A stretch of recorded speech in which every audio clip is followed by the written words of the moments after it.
March 2023 is right here with us with the firstborn family.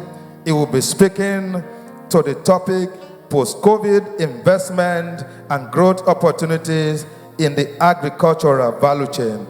May I ask that you rise as I bring to the microphone to speak to us Professor Funsho Sonaiya. Firstborn family, a round of applause, please. Thank you. Please keep it coming.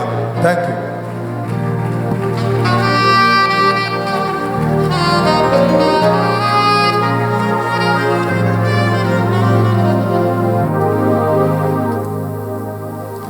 Good afternoon. I've been asked to focus on post-COVID investment opportunities in the agriculture value chain. So can we start with a slide, please? In the first slide, I just give you the title that I'm speaking to, and then we go on with the discussion.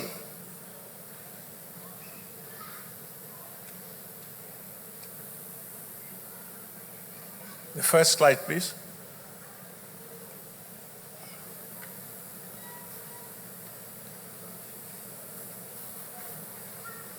Thank you.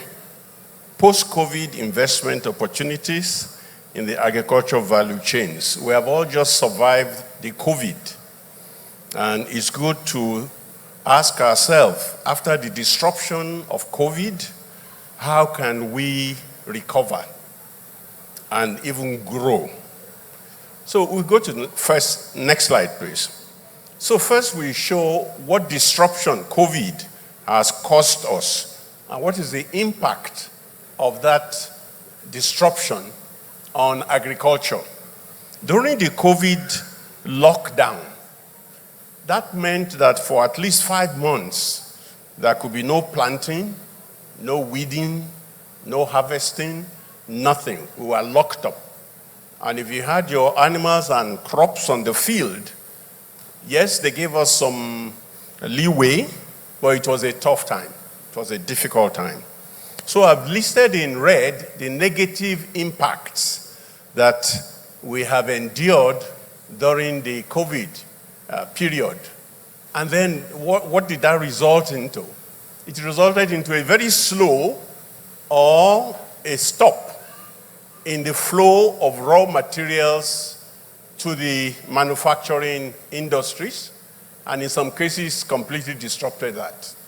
It also, surprisingly, resulted in the shortage of labor for agricultural production. Shortage of labor. And finally, it resulted in household incomes falling by a quarter. And that also led to an increase in poverty, national poverty rate, an increase of 9%. Dr. Salami will tell us what is the current poverty rate.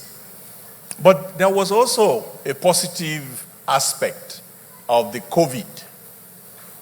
And that positive aspect is the rise in digital marketplace, even for agricultural products, food products, restaurants, and so on. And this allowed consumers to conveniently purchase fresh food from their home. So if you wanted chicken, slaughtered chicken, fruits, you could order it from home now. That's what Dr. Salam is talking about logistics. Next slide, please. So this COVID has had an impact on us, and mostly it has been negative. Now, if we want to recover from COVID in the agri sector, the first thing we need to deal with is the human welfare. Our own welfare and the welfare of those who work for us. And there are 3 things listed there. Vaccination. And this is important. I know many Christians refuse to take the COVID vaccination. Maybe for theological reasons and so on. The pastor is here, so they will guide us. But it may be a good way to protect yourself and protect your workers. Make sure that they are vaccinated. The second thing is that we need to think of mechanization. We cannot improve our agriculture with hoe and cutlass. is agreed. So we need to mechanize. And the third thing is that we have to digitize and robotize. We need to use robots wherever possible. And we'll point this out as we go on. So which enterprises can we choose that we can have these advantages brought to bear? I'm referring to Lagos State. And the reason is, the last time I was here, I was living in Osun State. So I felt responsible to talk about other places. But now I live in Lagos State. And I think most of us here live in Lagos State. So I have confined myself to Lagos State. Apologies. But if you live elsewhere or you want to invest somewhere, you can adapt or you can get help. So in Lagos State, this is what the ranking of the enterprises in Lagos State stands and their proportion in the national economy. And you can see that agriculture is only 1% of the economy of Lagos State, or in relation to the country, and the priority in Lagos State is number 4. Agriculture is number 4. But then look at manufacturing, look at trade, and then transport and storage, which is logistics, and that's number 1. So we need to bear this in mind. I am aware that most of us who are interested in agriculture did not study agriculture. But that does not mean you cannot invest in agriculture. And so we're going to be discussing how you can invest in these priority areas, even in Lagos State. Next slide, please. So look at the focus in post-COVID enterprises. The only way we can recover fully from the damage of COVID is to increase efficiency in what we do and to ensure we have sufficiency and resilience through sustainability.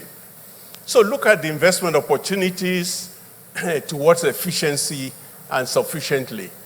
Transport and storage, which make up logistics. The good doctor has told us about 30% of post-harvest losses. We can reduce that by having good storage, and we'll say a little about that. And then trade, retail, and e-commerce. And I've codified this as LTRE for ease of reference. That's logistics, trade, retail, and e-commerce. Now you may wonder, how does this apply to agriculture? So come with me and we will see. But to make sure that we have sustainable development in agriculture, we have to look to the lady that has been pointed out to us. Finance. Finance. But this one is agric finance. And we're going to talk a little about that. When she comes, she will give us more information. I'm also taking the attitude that all of us here are actually potential investors. That we're not just policymakers like the people here and so on, that we really want to invest. Now to invest means you have some spare money. Money that is not for food, for health, for education, and so on. So I have categorized the potential for investment into the 4 that I usually mention. Micro, and I've shown you on the table that if you want to invest in the micro agriculture, you need to have about 10,000 to 50,000 spare money. Not your rent money, nothing. It must be some loose change that you want to invest. That's the least, the minimum.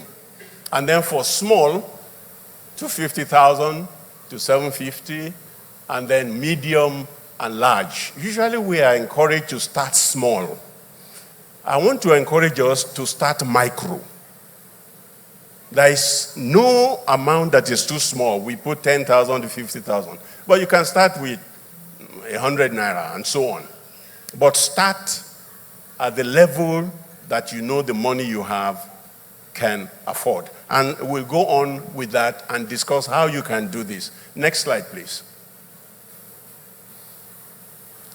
So I have put in a very beautiful slide. I put it because it looked nice, and it still tells a good story. How logistics can scale agricultural trade in Africa.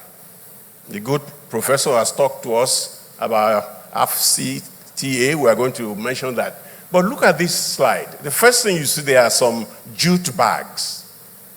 To me, that's the beginning of storage. You cannot store if you don't package. It's very difficult. Yeah, you can, but it's very difficult. So the first thing that we should see as an opportunity is packaging. How can I invest in packaging agricultural products? Whether they are dry or they are wet, how can I invest in that? The next thing is now the transport. And okay, let's go on with this slide. So you see here on the top left, the jute bags filled with agricultural produce. And on the bottom left, you see those bags now laden on a truck. But to the right is something that is really rare, and that is storage. And the good Prof mentioned that. We need to invest in storage. It doesn't have to be as big as this. It could be a small shed, a box or something. But everybody who is interested in agriculture must think of storage. Next slide, please. And don't think that logistics is something only for delivering parcels. There are companies that are ready to deliver anything, anywhere. I've had chicken delivered to my house, slaughtered chicken, dressed, delivered to my house. You can have cabbages, you can have anything delivered to your house. So this company, Kobo 360, is an example of a logistics company. So you think of logistics, that's important. Next slide will also illustrate that more.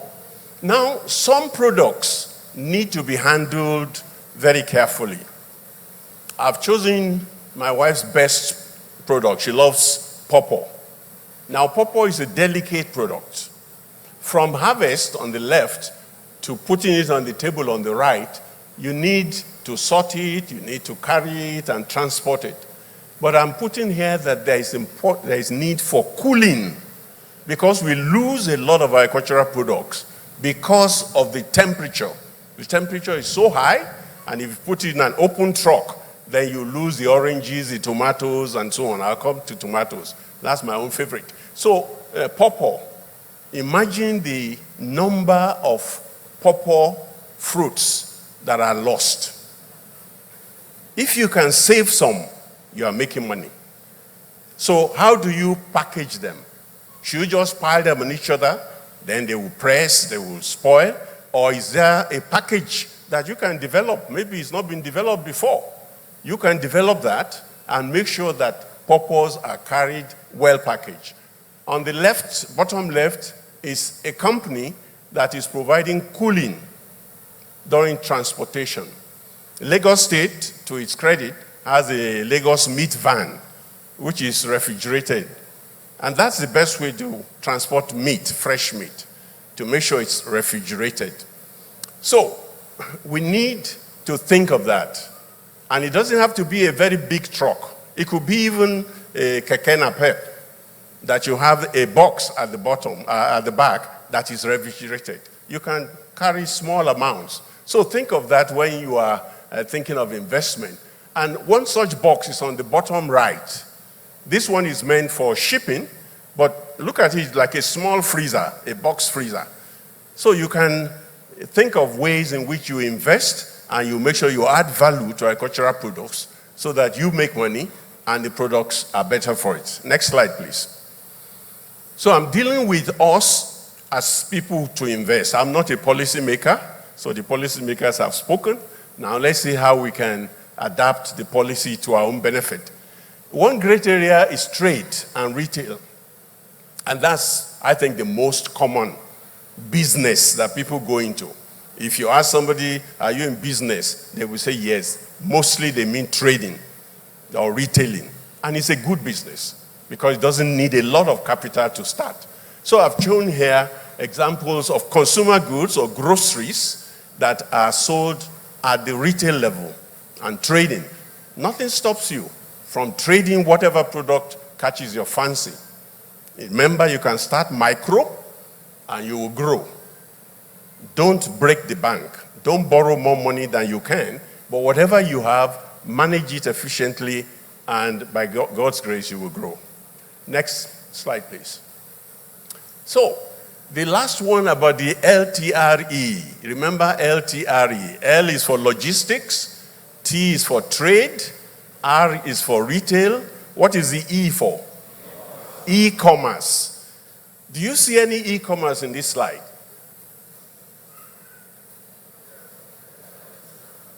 Online shopping? Is that not e-commerce?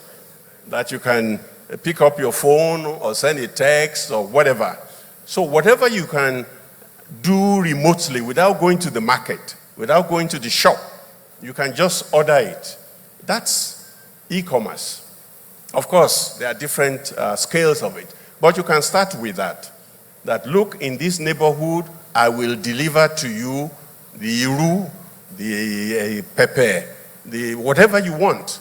So they just call your number, say what they want, and you get it delivered. So e-commerce is really an area that I see is going to grow very well. And you can get in right now. Next slide, please. So, what are the trends in the MSME, micro, small, and medium enterprises after COVID? It's obvious that there is need for increased adoption of technology.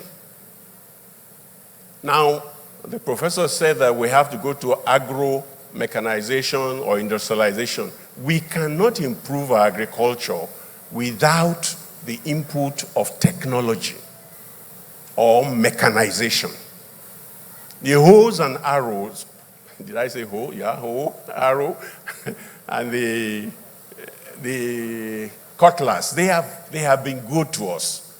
We should retire them and then bring in better technology. And it doesn't have to be a big thing. It can be a small thing. In fact, the Chinese have been showing us the way. They have produced very many small handheld machines that can help us in digging, in seeding, in harvesting. So we need to go into that. Yes. So there's a need to introduce technology into agriculture. So whichever part of agriculture you are interested in, think of the technology it will need. Let's say, for example, I'm interested in pepper. Pepper is a good product, and we'll see that later on. What are the challenges in growing and trading pepper? Harvesting it, storing it, making sure it keeps its quality. So what kind of technology do I need for that? Or let me take another example, oranges or mangoes. Have you ever seen this being harvested? People shake the tree and it falls down. And of course, the quality is lost. In most places where oranges, fruits are harvested for trade, people climb up to harvest the fruit so it does not fall down.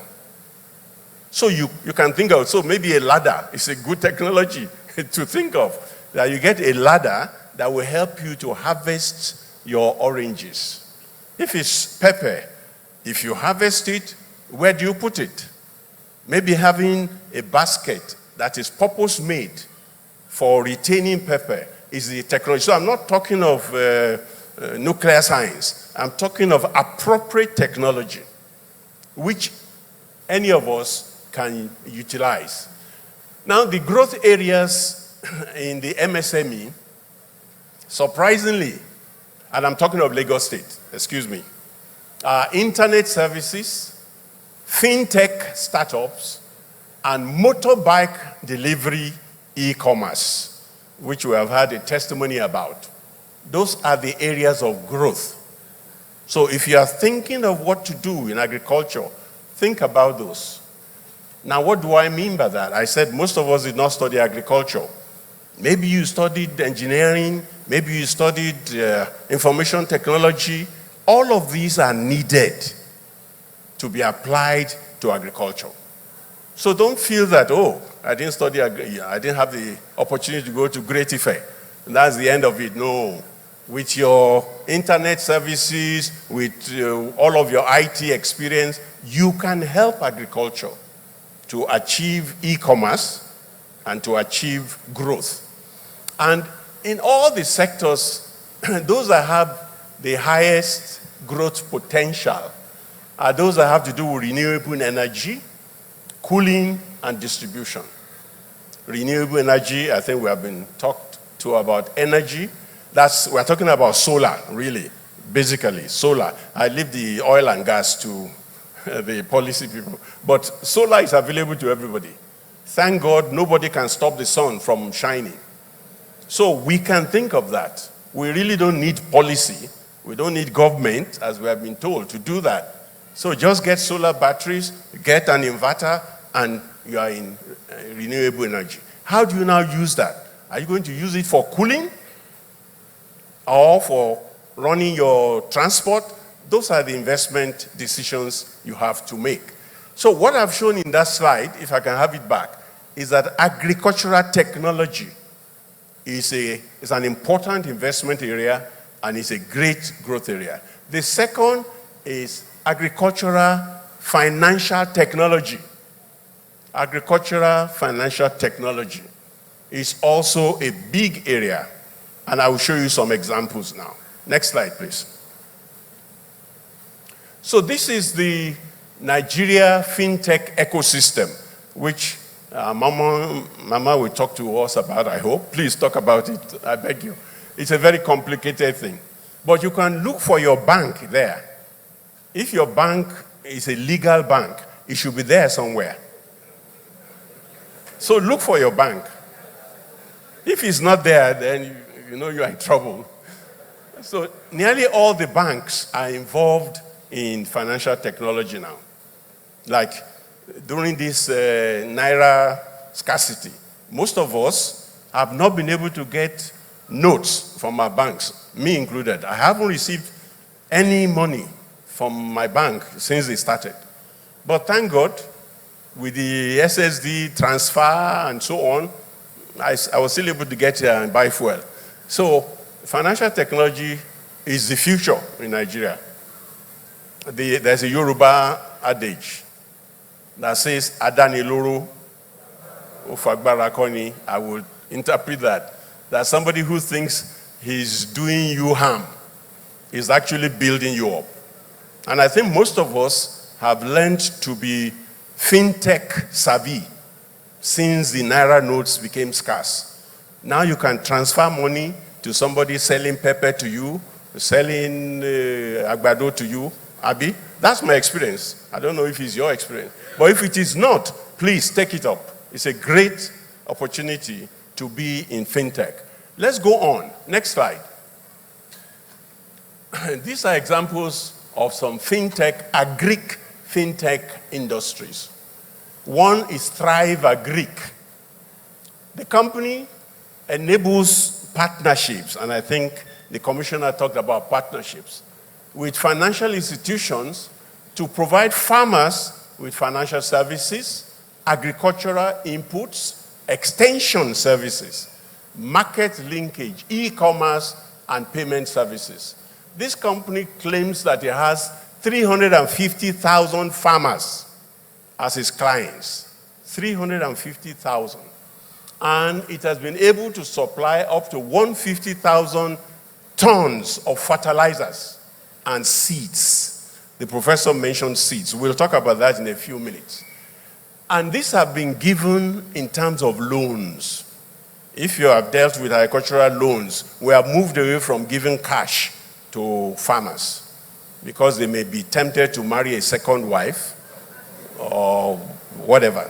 So you give them the loan in kind, in fertilizer, in seed, in tractorization, and so on. So this company has been able to do that. Let me go back to the slides. Now, the company has also been able to help the farmers to trade up to 1 million metric tons of grains, which is a problem with farmers. That, oh, I cannot get a market for my produce. I think you see the advert of a man with a heap of yams. And he said, I don't know what to do. And his friend says, cool down. Took a picture. And somebody said, yes, I want them all. So this company, Thrive Agric, has been helping farmers in marketing their products. There are other agri-fintech companies. I've given some a list: AgroRite, AgroMall, Crop to Cash, and Harvest. Maybe your company will be the next, if you are interested in that. Amen. Next slide. Now, there is a very huge agri-finance gap in sub-Saharan Africa. We don't seem to have enough money available to lend farmers. So I'm showing you this. If you look at the left side, sub-Saharan Africa, we still have a gap of $74.5 billion that has not been met. So if you started your own agri-finance today, the market is there. That's why I show this. There is no shortage of customers for those who want to provide agri-finance. I showed you for Asia also, and so on. So I'm encouraging you to please consider agri-finance, and please use technology. The, what do they call it? A SUSU system has now been digitized. So you don't need to hire somebody to go from house to house and you put it in a notebook. It still works, but it's a lot of work. You can cover a larger area by using IT. Thank you. Next slide. Farm Crowdy is the first company in Nigeria to pioneer internet-enabled agric crowdfunding. I hope we understand what crowdfunding is, because we have practiced it. When people contribute small amounts together to do something, sometimes we usually do it to buy Ashoebi. That's a kind of crowdfunding. But for more serious issue, we can also crowdfund. So this company, Farm Crowdy, was the first. It has now grown so big. I'll give you some examples later. It has changed its name. It's now called Crowdivest. What that shows you is that this is a lucrative area. You also can help people who want to invest in agriculture. That's what it does. So you don't want to leave Lagos, but you want to have a rice farm in Osun State and so on. Get a fintech company. Some will say a minimum of 40,000. That means if you are micro, you are out. But God day, you can grow. So Farm Crowdy and other agric finance companies are available, and you should give them a competition. Start your own. Yes, you may be at a disadvantage at the beginning, but you never can tell what God can do. Next slide. Now, there are Greek financial technology opportunities in the beef value chain. I'm going to be very careful. I'm not going to say anything political or whatever. But beef cattle is an important product in various ways. And we need to find ways to be more efficient in raising the cattle and in converting the live cattle to the fresh meat that we want. We start with the fresh meat. And there is a report from Philip Isiakpa of Business AM that Nigeria's livestock ecosystem gets insurance, which the professors talk about, finance, technology, boost. And it is meant specifically for the artisan butchers. Because even in Lagos State, that is done so much with the Lagos meat van, a lot of cattle it is slaughtered at Kara in the artisan way. And we need to move away from that. That's an opportunity for anybody. Next slide will show, okay, it's all right. I was going to point to the picture in the middle. That shows a slaughterhouse in Kaduna. Such slaughterhouses were built in almost all the states. But inside the slaughter hall, there are facilities for hanging the cattle and all that. But most of the butchers, artisanal butchers, prefer to come out. The slaughter hall is too hot, it's dark, and so on. So they come out on the corridor and they actually slaughter there. So there's a need for investment in slaughtering, particularly in Lagos State. Lagos State, the commissioner will correct me, slaughters at least 600 cows every day. Maybe the figure has moved up. So there is opportunity there. Next slide, please. In this next slide, you will see the investment in modern slaughterhouses. Next slide, please. And this modern slaughterhouse was put up by Best Foods Livestock and Poultry Limited. I wouldn't mention the name of the investor, but it's somebody very well known to me.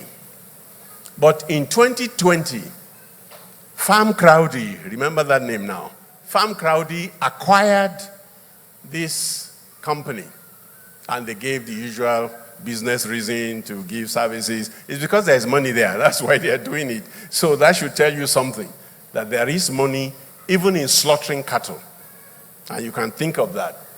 Okay? So in the cattle value chain, the greatest need in Lagos State, where we are now, is the development of private, modern abattoirs and slaughterhouses. I think most of the slaughterhouses you have in Lagos State are government-owned, in Agege and so on. That's okay. That's to show us the way. But we have heard from the chief economic advisor to the president. Now, we shouldn't look at the government. So I think now let's look to ourselves. Start a private slaughterhouse. No matter how small the scale, it can grow. Next slide. Now there's a crowdfunding platform for most agric ventures, from poultry to maize to oil palm. So whatever your interest, you can find a crowdfunding platform. And I say this is a very easy way to invest, because you don't need to know anything about agriculture, about business. You just know there's a platform where you say, oh, I'm going to put 10,000 investment or 40,000 or whatever. And now notice very carefully, they wrote there returns up to 20% in a month. In 5 months, Abi? In 6 months. I doubt that. But the economists can tell us. And you need to be careful about that. When somebody makes a promise that is too rosy, it's probably too rosy. And so be careful. Because let's say you are dealing even with broilers, which take only 5 weeks, and so on. But 20% interest, returns, you are both economists, so is it possible? From my experience, it's not possible. So be careful about this. Make sure you do due diligence. Check up who is behind this. Are they Christians, for example? Can you trust them? Or are they just 419? So that is the danger in crowdfunding, that you don't know the people personally. And so you have to be very careful. But it is a good way to invest in agriculture. Now, I've been dealing with MSME, but I believe that in this room, there are some people who have a couple of millions that they want to invest, not just 10,000 and so on. And for such people, they should be in the large-scale agriculture. And I'm saying that for the large scale, there are opportunities in regional market linkages. And the chief economist told us about that. I will say just one more thing about it. And then within Nigeria, without going outside Nigeria, there are great opportunities in mechanization. So let's take the AFCTA. Next slide, please. Now, the idea is to create one African market. And I think Prof has spoken, encouraged us not to be afraid, to be ready to compete, and so on. And I agree completely with him. No, I haven't finished that, sorry. I wanted to go back to that slide. I wanted to point your attention that there are priority products that are being used for this one market. And there are 17 in number. And if you look, if you can read them, most of them are agricultural products. So this is an opportunity if you're interested in agriculture, cocoa, oil palm, whatever it is. So you can invest big in creating a market linkage in West Africa and in other African countries. Next slide, please. Equipment leasing is a good area for investment. And you can lease almost anything. We can think of the Marwa and so on really as a kind of lease or Uber. You are leasing them for a very short period. Take me to this place and I'll pay you this. Now you can apply that to tractors. Now tractors are very expensive.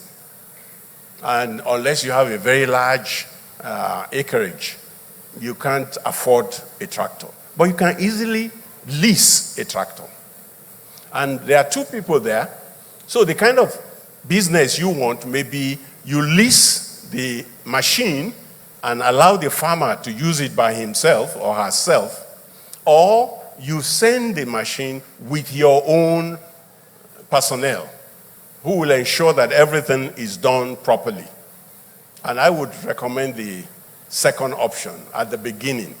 Then as your customers become very good at this, then you can allow them to drive the tractors are expensive. But it's not only for plowing. You can use tractors and even other machines for weeding, for harvesting, and all other things. This leasing arrangement, I'm surprised Prof didn't talk about it. I think leasing is a big area in Nigeria, that we don't have to buy everything. We can lease. So the same thing with agricultural machinery. You can lease. And I recommend that to those who are in the large scale, who are thinking of a couple of millions or hundreds of millions. It's a good return. Next. So I'm going to end the first part. If time permits, I can then go to give examples. But in this first, I'm showing you term investment opportunities in the agri value chain. Short term, storage mechanization. It doesn't take a long time to build a store. Neither does it take a long time to put in equipment you need to monitor the stock. So storage mechanization is something that is a very short time. And with IT, you can use open data, AI, machine learning, so you can learn and know something is happening. My yams are coming in and going out faster, so you know what to do. In the medium term, you establish special food processing zones. People will always eat food. So you are always sure that you have a market for gari, for elubo, and so on. So you can establish that. Then directing finance to projects in rural development. I'm not talking about this for government. I'm talking about this maybe for the Men's Fellowship of Region 19. You can direct some finance to rural development and then use that as an opportunity for evangelism. Okay? And then investment in basic rural infrastructures. I think Prof also mentioned that. Most of the rural areas are not well served. That's why we all left, isn't it? Most of us came from villages, but we left. So let's pay back. Let's return something to the rural areas. Give them well-paved roads. It may not be tarred, but it's all season. Things like that. And you can get a return. And then in the long term, establish local, state, and national early warning system. A few days ago, one government organization said that in May, there will be, 2 million lightning strikes. Did you catch that? And then another government organization said, who asked you to do that? Who gave you the permission? The point is that there will always be need for early warning system. Will there be rain? Will there be flooding? Will there be lighting? And we don't know. Most of the time when we leave home, we don't even take an umbrella because we didn't know it was going to rain. Even when they give you the, what do they call it? Weather forecast, they don't tell you when. They just say there is a 30% chance of rain. Will it be in the morning? Will it be in the afternoon? And so on. So there is a need for warning systems, which can be developed for local areas, for states, and so on. And this can make money. How that will make money, I leave that to you as the entrepreneur. But look at the specialized skills I put them. None of them is agriculture. Fintech, ICT, engineering, communication, sales, and marketing. These skills are badly needed in agriculture. Most people think it's those who got a BSc Agric or BAgric that we do all of this. We are not good at that. We are good at growing crops and animals. But all these other things that are now so important, we need you. So if anybody in the hall has any of these skills, please apply your skills to agriculture. Next slide. So I am going to stop here because I'm not sure how much time I have, so that will allow, but I have about maybe 10, 20 slides which show the opportunities in the different areas, the crops and so on. But anybody who is interested can ask for the slides and then go through them. So, since the pastor has approved, I thank you for listening.